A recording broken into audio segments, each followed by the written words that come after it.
What's up, Fox10 Fox here, and today we are taking a look at the GTX 570 in 2021. The GTX 570 has a base clock of 732 MHz, a memory clock of 3800 MHz, 480 CUDA cores, 1 GB of GDDR5 VRAM, supports up to DirectX 11, connects via DVI connectors, recommends a 550 or greater power supply, and has a TDP of 219 watts. And with the GPU situation getting more dire, people are going back to different generations looking for power where they can get it, and I do not blame you. Buy a cheaper graphics card now and wait till the future seems like a pretty decent idea, but the GTX 570 does have some issues. For instance, it does not go up to DX12, which means quite a few games will not be able to run on this thing, and the games that do in modern day aren't fantastic, but I will show you the benchmark results anyway. So starting off with games that this is more or less suited for, Skyrim Special Edition at 1080p in the medium settings had an average frame rate of 54 with a 1% low of 36 and a 0.1% low of 30.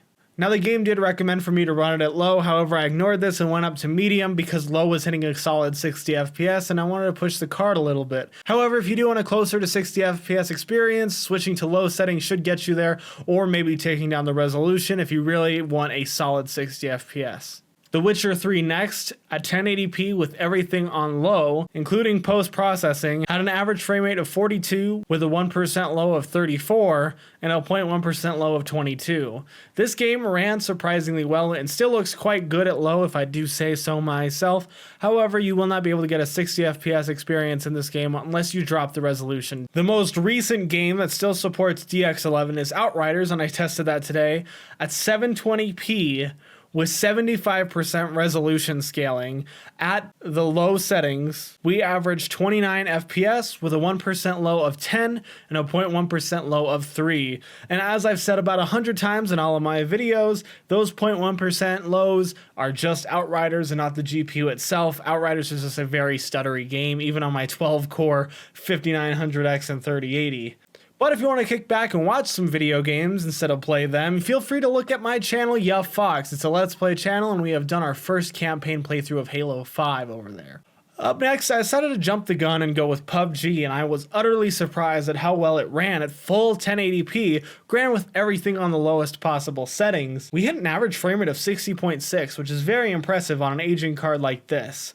With a 1% low of 48 and a 0.1% low of 29, the game ran much smoother than I thought, though you will have a stutter of FPS whenever you go into your character's menu, so I did not include menu switching in this benchmark itself because I figured the micro stutter that happens when you're switching into your menu isn't very important in terms of gameplay, and it would just absolutely tank the 0.1% low. I figured one game that would be perfect for a GTX 570 is Csgo, and unless you root around and do stuff like that, I really can't get MSI Afterburner to run on Csgo, even with the little fix that people have.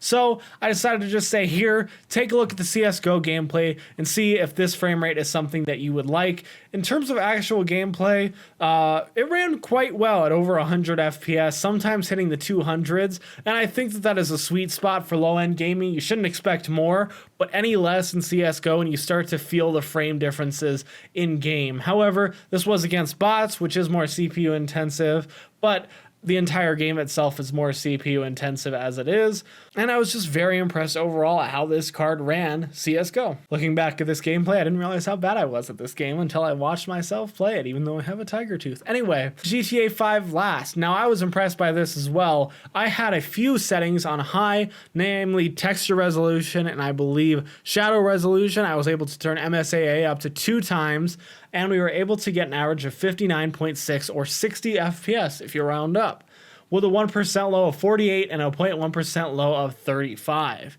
This was very impressive, and I always forget just how optimized Grand Theft Auto 5 is until I play it, and I need to play more of the game because it is awesome.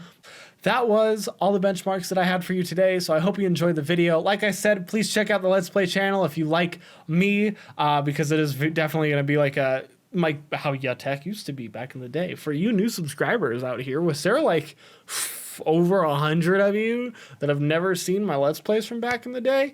Check it out. I think you're gonna have a fantastic time. Otherwise, I hope you enjoyed this video. If you did, like, subscribe, do what you usually do, and as always, buy yourself something nice.